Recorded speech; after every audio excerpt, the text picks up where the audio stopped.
One of the more common calls that are used today in hunting is excited yelps and cuts, which is really the same call. Excited yelping is just yelping and cutting. And for me, the yelp is simple. The yelp is just dragging across.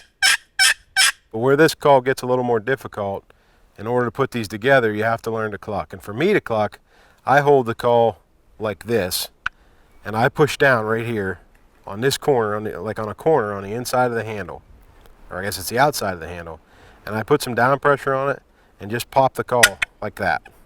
Now you can't let it just flop. See, I'll keep my thumb in there to do that. I'm going to throw those together now in a excited yelping and cutting sequence.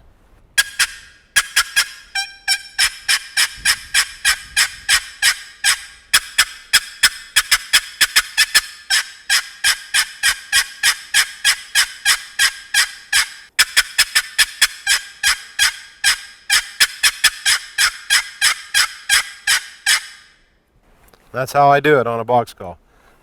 Another one of those things you can kind of keep in your arsenal that might make a turkey gobble that isn't gobbling on his own.